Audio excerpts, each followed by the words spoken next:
My name is Mark. I've always seen myself as a grounded family man, devoted to my work and traditions.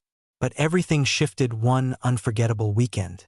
It began as a routine hunting trip with a stranger, a favor for my wife. What happened in those woods pushed my limits, shattered my boundaries, and forced me to face desires I never knew existed. I share this not for judgment, but because this story still haunts me. Every year, the first weekend of November kicks off deer hunting season. My favorite tradition. It's not just a hobby. It's a ritual to escape the daily grind and reconnect with nature. Usually, my wife Lisa joins me at our remote hunting cabin, a sanctuary in 20,000 acres of untouched Missouri forest. After over a decade of carving trails, building food plots, and perfecting the cabin, this year feels different. Just a few weeks ago, over dinner, Lisa dropped the news. She wouldn't be joining me this time. She'd been chosen for a prestigious series of educational reform meetings at the state capitol. I was proud, but the idea of spending my birthday alone during the hunting opener was far from exciting. Normally, I wouldn't care, but my wife had been insistent that I shouldn't go out there solo, especially after my heart scare earlier this year. Her solution, Chloe. Chloe was one of Lisa's colleagues, a young woman I'd met before. At a few school events, Chloe was always pleasant, bubbly, and seemed much younger than her years. Recently divorced, she was tackling life with an optimism that masked her hidden pain. Lisa had set up Chloe to join me on her first hunting trip, claiming it would benefit us both. I'd have company, and Chloe would learn something new. To say I was skeptical is an understatement. I had been craving solitude, quiet mornings in the blind, and peaceful evenings by the fire. Friday evening hit, and I pulled into Chloe's driveway, thoughts racing. Lisa had told me to honk the horn, something I usually find rude, but I went for it. The front door swung open, and Chloe stepped out, illuminated by the warm glow from inside. She was loaded down with enough gear to equip a small army, but her cheerful smile lit up the night. "Hi, Mark," she called, her voice bright and full of energy. As I hopped out of the truck to help her with her impressive pile of bags, I couldn't help but nod in admiration. "Quite the setup," I remarked. She laughed, saying Lisa had told her to come prepared, and maybe she had overdone it. The entire drive to the cabin was filled with her lively chatter, stories about work, her divorce, and quirky anecdotes. It was a refreshing change from the quiet I had anticipated, and I found myself smiling, her energy infectious. We rolled up to the cabin around 9 p.m. Under the moon's soft glow, I sprang into action, powering up and heating the cabin while Chloe settled into the loft. As the fire crackled in the wood stove, the space transformed into a warm haven. I sank into the great room, flipping on an old movie to unwind. Just as I started to relax, Chloe's voice floated down from the loft. "Is it okay if I use the shower?" "Sure, go ahead," I replied, barely tearing my eyes from the screen. Moments later, I heard the faint creak of the spiral staircase. Chloe strolled by, wrapped in a tiny towel that barely covered her. My gaze lingered longer than it should have before I snapped back to reality. This weekend was shaping up to be unforgettable. As I sat in the great room, trying to focus on the war movie flickering on the small TV, I couldn't shake the vision of Chloe descending the stairs, her damp hair catching the dim light, her bare shoulders gleaming. It was a moment etched in my mind. Had no business lingering, yet it did. I scolded myself, shaking my head to clear my thoughts. Chloe was Lisa's colleague, a friend, and this trip was just about teaching her how to hunt. Nothing more. The sound of the shower running mixed with Chloe's soft humming. Innocent, cheerful, but it tugged at something I wasn't proud of. I tried to focus on the movie, leaning forward as the climactic battle scene unfolded, but my mind wandered to Chloe just on the other side of the wall. The bathroom door swung shut, her voice echoing through the thin walls. My chest tightened, fists clenched, battling the creeping thoughts. After what felt like forever, the water stopped. Humming faded into the soft rustle of a towel and the faint creak of floorboards as Chloe moved. I fixed my gaze on the TV, pushing away images of her behind that door. The movie ended, and I snatched the remote, flipping through channels. Chloe finally appeared, her damp hair wrapped in a towel, looking refreshed with glowing cheeks from the shower. She smiled as she descended the staircase, dressed in navy blue shorts and a cropped white top that teased a glimpse of her toned stomach. "All set for tomorrow?" I asked, trying to sound casual. "Yep," she replied cheerfully, holding up an empty jar of peanut butter. "Just need this for later." She raised an eyebrow, confused but chose not to ask. Plopping down on the sofa beside me, she set the jar on the coffee table. The faint scent of her floral, sweet shampoo wafted over. I shifted uncomfortably, suddenly aware of the small space between us. "Thanks for letting me tag along this weekend," she said, turning to face me, her eyes sparkling with warmth. "Lisa really talked up this whole hunting experience, so I'm excited to see what it's all about." "Of course," I replied, forcing a smile. "It's a great spot, quiet, wildlife everywhere." She leaned back, tucking her legs under her, and I couldn't help but notice the curve of her thighs. I quickly looked away, cursing myself. This was going to be tougher than expected. For the next hour, we dove into hunting basics. I laid out the morning plan, the gear she'd need, and tips for staying patient in the blind. She listened intently, nodding and asking great questions, but every now and then her gaze lingered on me, a subtle smile playing on her lips. Chloe's movements were captivating, her arms stretching overhead as the fire crackled. The way her top rode up, revealing a hint of her lower back, made it hard to concentrate. I struggled to keep my focus on our conversation, but my resolve was slipping. Finally, she stood, grabbing the jar and heading toward the loft. "Well, I'm going to call it a night," she said, pausing at the stairs. "Thanks again, Mark. This weekend's been a blast. Good night." I watched her ascend the spiral staircase, my eyes glued to her until she vanished into the loft, her footsteps fading away. Alone again, I sank back into the couch, exhaling deeply, tension still gripping my chest. A sinking feeling told me this weekend was about to get way more complicated. The next morning, my alarm buzzed incessantly. It was still dark outside, and the cabin felt colder than ever. I jumped out of bed, shivering as my feet hit the hardwood floor.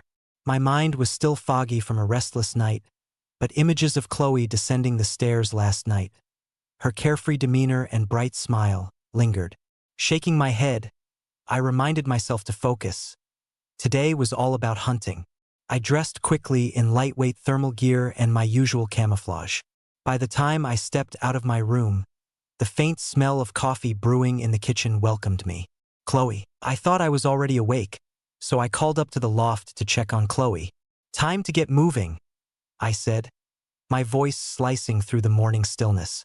Moments later, her groggy response came, "Okay, give me a minute." I got busy preparing breakfast, bacon and eggs sizzling in the pan. I wasn't a master chef, but I had nailed a few simple meals over the years. As the delicious aroma filled the cabin, I heard her footsteps on the spiral staircase. When I turned to greet her, my breath caught in my throat.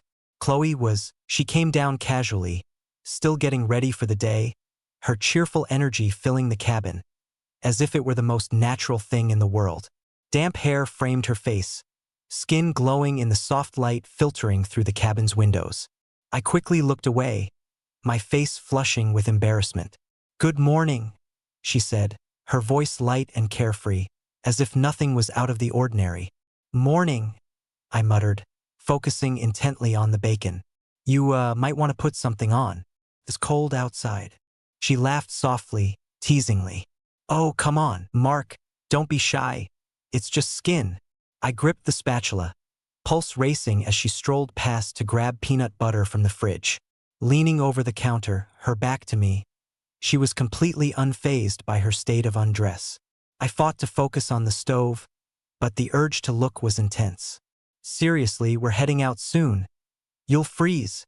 Finally, she turned and headed upstairs. Fine, I'll get dressed." She tossed me a grin over her shoulder. "Don't worry, I'll be ready." I exhaled, shaking my head as I focused on my food. By the time she returned, she was decked out in her hunting gear, as if nothing had happened earlier. She grabbed her plate and joined me, chatting excitedly about the day ahead. But the tension between us was thick. Every laugh, every smile held an unspoken weight. She had me wondering if she was testing me or just being her carefree self. Either way, it was hard to ignore. After breakfast, we loaded the ATV with our gear. Chloe hopped on behind me, her arms wrapping around my waist as I fired up the engine. The morning chill nipped at my face, but her warmth against my back was undeniable. She held on tight as we zipped through the woods, the ATV slicing through the darkness. Once we hit the hunting spot, I helped her out. Off the ATV, I handed her the rifle. "From here, we walk," I said, my voice low. She nodded, excitement shining in her eyes. "Lead the way." We moved through the woods toward the blind, the forest silence echoing our own. A nagging feeling tugged at me. I was crossing a line I shouldn't. But the way Chloe glanced at me when she thought I wasn't looking, that slight smile on her lips, told me she knew exactly what she was doing.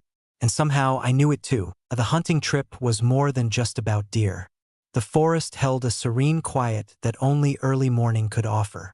Chloe trailed closely behind me, her boots softly crunching on fallen leaves, barely disturbing the silence. I glanced back occasionally, checking her pace, but she was more than capable, determination clear on her face. I admired how quickly she adapted, though I tried to keep my focus sharp as we approached the blind. "This is it," I said, gesturing to the small structure hidden among the trees. It wasn't fancy, but it worked. Chloe's eyes sparkled with excitement as she nodded. I climbed the short ladder and held the door open for her. She stepped in, filling the cozy space beside me on the bench. Just enough room for two, with small windows framing the clearing ahead. The sun began to rise, casting a soft golden light over everything. The trees stood tall, a familiar sight, but today felt unique. I passed Chloe her rifle, keeping my voice low. "Safety first, barrel away. Don't load until you're ready." She nodded, serious. I leaned against the wall, watching her adjust, movements sharp and focused. We sat in silence, breaths the only sound, the air thick with anticipation. Not just for the hunt, but from something more. Something else caught my attention as I scanned the clearing for movement, but my thoughts kept drifting back to Chloe. She shifted beside me, her knee brushing against mine. I glanced at her. She was focused on the field. I told myself it was nothing, just an accident, but that small touch sent a jolt through me. I clenched my jaw, trying to stay focused. After a moment, Chloe broke the silence. "It's so peaceful out here," she whispered softly. I nodded. "That's one of the reasons I love it. Just you and the forest." She smiled quietly, her eyes meeting mine briefly before she looked away. "Thank you for bringing me. I know it wasn't your first choice, but it means a lot." I hesitated, unsure how to respond. "It's not a problem," I finally said. "Everyone deserves to experience this at least once." Minutes stretched on, tension thickening with each moment. I tried to shake it off, focusing on the task at hand. Then, out of the corner of my eye, I caught movement and nudged Chloe gently, pointing toward the clearing. By the edge of the trees, I whispered. She raised her rifle, tracking a young buck that had stepped into the clearing. Its small antlers were visible as it moved cautiously, head bobbing, sniffing the air. "Wait for it to turn broadside," I instructed, my voice barely a whisper. "You want a clean shot, right behind the shoulder." She nodded, hands steady as she lined up the shot. For a moment, everything froze. The forest, the deer, even my breath. Then the rifle clicked, and my stomach sank as I realized what had happened. Chloe frowned, working the lever to load the gun, but it was too late. The buck had bolted into the thicket. She let out a frustrated sigh, lowering the rifle. "I thought it was ready," she said, disappointment in her voice. "It's okay," I reassured her. "It happens. You'll get another chance." She leaned back, head against the wall. "I feel so stupid." "You're not," I replied. "Hunting takes practice. You'll get the hang of it." The mood in the blind shifted after that. Chloe yanked off her jacket, grumbling about the heat. I tried to concentrate on the clearing, but my mind kept drifting to her, The way she moved, the way she spoke. It was becoming impossible to ignore. As she sat next to me, peeling off her layers, I realized the morning wasn't just warming up outside. It was heating up in here too. My focus was slipping, and the air inside the blind felt almost stifling. As the morning sun climbed higher, Chloe shed her jacket, sitting beside me in just her undershirt and camouflage pants. I tried to focus on the clearing, scanning the tree line for movement, but the tension in the small space was palpable. My heart raced, unsure if it was from the anticipation of spotting a deer or Chloe's shifting beside me. "Do you always sit out here for hours like this?" she asked, breaking the silence. "Silence," I replied, eyes fixed ahead. "Patience is key in hunting." She sighed, leaning against the wall. "I guess I'm not very patient." I chuckled softly. "It's something you learn out here, how to slow down, how to be still." She glanced at me, a faint smile playing on her lips. "You seem good at that. It's calming." I nodded, trying to shake off the warmth her words stirred in me. She shifted again, pulling off her thermal top. She looked refreshed and energized, ready to take on the day's adventure. My throat went dry as I fought the urge to stare. "Much better," she said, exhaling and leaning forward to stretch. "It's so stuffy in here." "Yeah, it'll cool down when the sun dips," I muttered, struggling to focus on anything but her. The silence thickened, each second weighing heavier. Chloe seemed oblivious, or maybe not. She leaned back, resting her head against the wall, eyes closed. The curve of her neck, the rise and fall of her chest with each breath. It was maddening. I clenched my jaw, gripping my rifle tighter, trying to steady myself. "Do you ever get lonely out here?" she asked, her voice soft. I blinked, caught off guard. "Sometimes," I admitted, "but it's part of the experience. Being alone helps clear your head." She opened her eyes, turning to me, her gaze steady. "I think I'd go crazy being alone like this." "It's not for everyone," I shrugged. She fell silent, her eyes lingering on me in a way that my pulse raced as she smiled, mischief dancing in her eyes.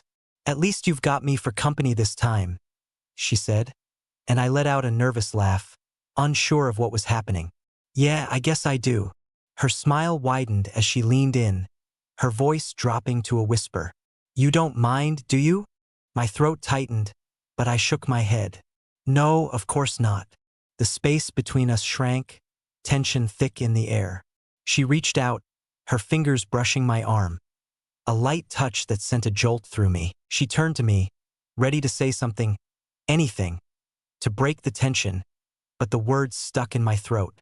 "Thanks for bringing me out here," she said softly. "I know it's not the same without your wife, but I'm glad to be here with you." I swallowed hard and nodded. "It's no problem. I'm glad you're here too." The words felt heavy, loaded with meaning I couldn't quite grasp. Chloe smiled again, her gaze lingering on mine before she turned back to the clearing. I tried to follow her lead, forcing my attention outward, but the line between us was blurring, the boundary I vowed to keep slipping away, and I wasn't sure I could stop it. The sun dipped lower, casting golden hues across the treetops, but I could barely appreciate the beauty of the forest. Chloe's presence beside me was magnetic, her every movement pulling me in despite my efforts to resist. We sat in silence, waiting for another chance to spot a deer, but the real tension wasn't in the woods. It was in the blind with her. Her bare arm brushed against mine, a brief, innocent contact that sent a jolt through me. I tightened my grip on the rifle, forcing myself to focus. "I'm sorry about missing that shot earlier," she said softly, breaking the silence. "It happens," I replied, my voice gruffer than I meant. "Everyone misses sometimes." She turned to me, her expression earnest. "Do you think I'll get another chance?" I met her gaze for a moment too long. "Maybe, dear. Unpredictable, but you have to be ready." She nodded, a faint smile curving her lips. "Thanks for being patient with me. I didn't think this trip would be so intense." The way she said intense made my heart skip a beat. I looked away, pretending to scan the clearing. "It's all part of the experience." Silence fell again, but it wasn't peaceful. It was charged, the air thick with unspoken words. Chloe shifted, leaning forward to adjust her boot, her hair brushing against my arm as she moved. I felt the heat of her skin, the faint scent of her shampoo lingering in the air. I tried to convince myself it was nothing, just my imagination. But then she turned to me, her eyes searching mine. "You've been quiet," she said, her voice low. "What's on your mind?" I hesitated, unsure how to respond. "Just keeping an eye out for deer." Her smile widened, but there was something knowing in her gaze. "You're a terrible liar. You know that?" I chuckled nervously, shaking my head. "I'm not lying." She leaned in closer, her voice dropping to a near whisper. "A whisper, you're distracted. I can feel it." My heart raced as I froze. Chloe placed a light, deliberate hand on my arm. "You don't have to say anything," she murmured. I feel it too." My breath caught. This couldn't be happening. But the look in her eyes, the warmth of her touch, it was undeniable. The boundary I fought to maintain was crumbling, and part of me wanted to let it. I looked away, struggling to gather my thoughts. "This isn't right," I said, my voice barely a whisper. "Maybe," she replied, her tone soft, but her words hung in the air, challenging everything I thought I knew about myself. I wanted to argue, to push her away, but the truth was, I didn't want to. For the first time in years, something stirred inside me, something I hadn't even realized was missing. "Chloe," I began, but she silenced me with a gentle touch to my cheek. "It's okay," she whispered. "You don't have to say anything." In that moment, as the last rays of sunlight painted the sky in shades of orange and pink, I made a choice. It wasn't a conscious choice. It was an instinctive surrender to the pull between us. I leaned in, closing the distance, letting all boundaries fall away. When her lips met mine, the world outside faded. The cold, the quiet woods, even the promise of deer vanished. An unexpected moment of closeness passed between us, heavy with confusion and unspoken words, as if she was waiting for me to stop her. But I couldn't. I leaned into it, my hands instinctively moving to her arms. Her back pulled me closer, guilt crashing over me like a flash flood. My wife's face flashed in my mind, her trust, her unwavering belief. But then Chloe sighed softly against my lips, her fingers grazing my neck, and all rational thought melted away. "This is wrong," I whispered, breaking the kiss but keeping her close. My forehead rested against hers, feeling her breath on my skin. "Maybe," she replied, her voice barely audible. "But does it feel wrong?" I didn't answer. How could I? Could I? She was right. It didn't feel wrong. It felt exhilarating, like a door I never knew existed had swung wide open, flooding me with sensations I hadn't felt in years. A part of me wanted to slam that door shut, retreating to the safety of my carefully built life. But another part, the one that hadn't felt alive in far too long, craved to see what lay beyond. She pulled back slightly, her gaze searching mine. "If you want me to stop, tell me now," she said, her tone serious. "But if you don't," she trailed off, leaving the choice hanging in the air. My heart raced as I stared at her, sure she could hear it. Her eyes held no malice, just a raw vulnerability that mirrored mine. Time froze, and I realized how important it was to remember the commitments I had made. "I don't want you to stop," I whispered. A soft smile spread across her lips as she leaned in, hands cradling my face. This kiss was different, deep, deliberate, and bursting with passion. It ignited something in me, long extinguished. My hands found her waist, pulling her closer until there was no space left. We sat like that for what felt like hours, the outside world fading away. Every touch, every whispered word, every stolen glance was electric, charged with the thrill of crossing an unrecrossable line. In that moment, I didn't care. For the first time in years, I felt seen, wanted, alive. Eventually, the cold seeped in, and she shivered against me. Reluctantly, I pulled away, my hands lingering on her hips. "We should head back," I said, my voice thick with emotion. She nodded but stayed put, resting her head on my shoulder, arms wrapping around me in a comforting, possessive embrace. "I don't want this to end," she murmured. "It doesn't have to," I replied, the words escaping before I could think. Their weight hung in the air, but I didn't regret them. Not yet. We dressed in silence, the tension between us palpable. As we headed back to the cabin, I couldn't help but steal glances at her. The way her hair caught the fading sunlight, the curve of her smile when she noticed me looking. Guilt lingered in the back of my mind, but it couldn't overshadow the warmth blooming in my chest.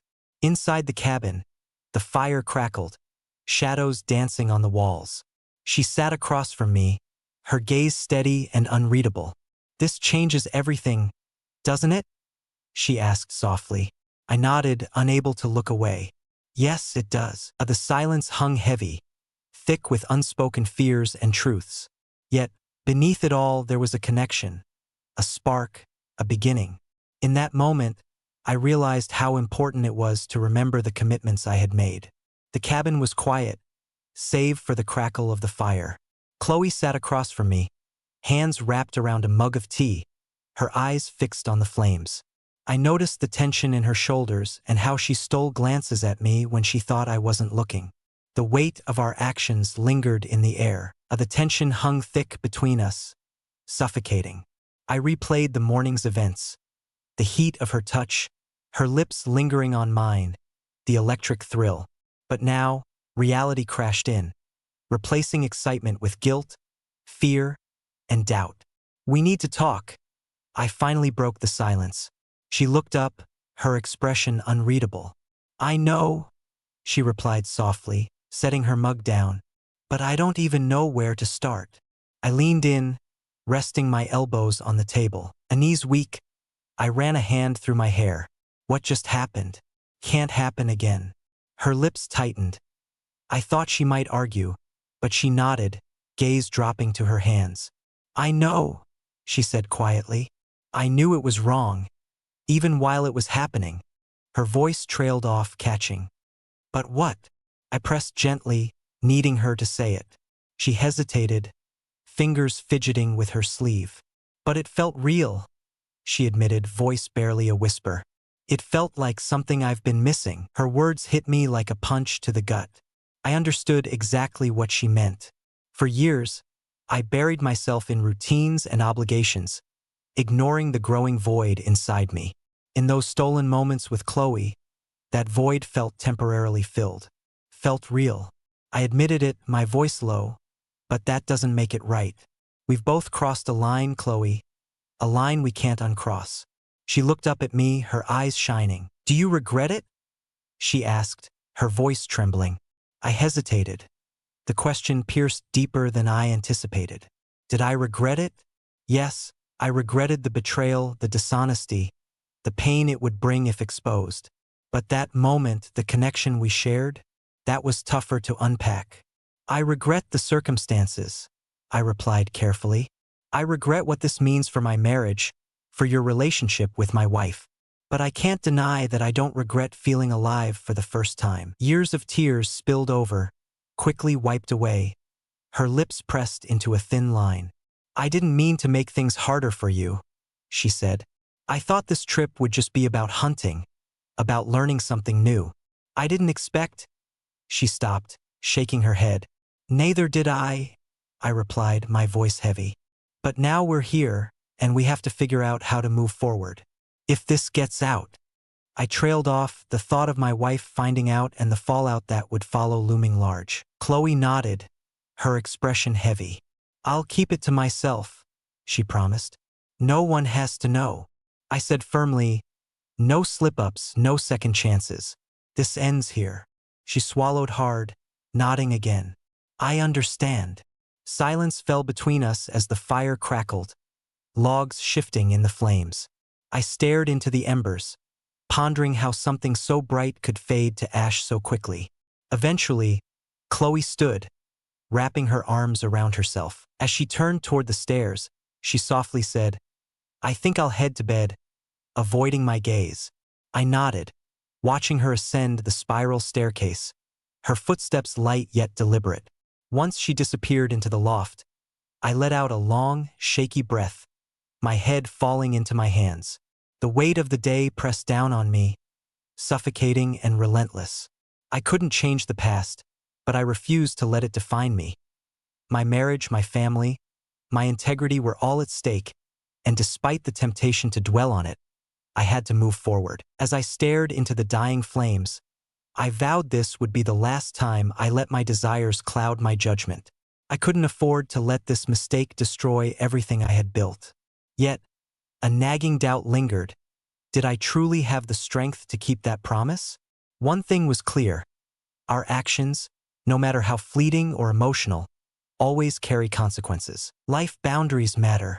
Temptation can be overwhelming, but it's crucial to think beyond the moment. Consider the damage to those we care about. Trust and loyalty are fragile and hard to repair. If there's emptiness or unmet needs in a relationship, address them openly instead of seeking fleeting solutions. The cost of dishonesty is too high, and the peace of a clear conscience is priceless.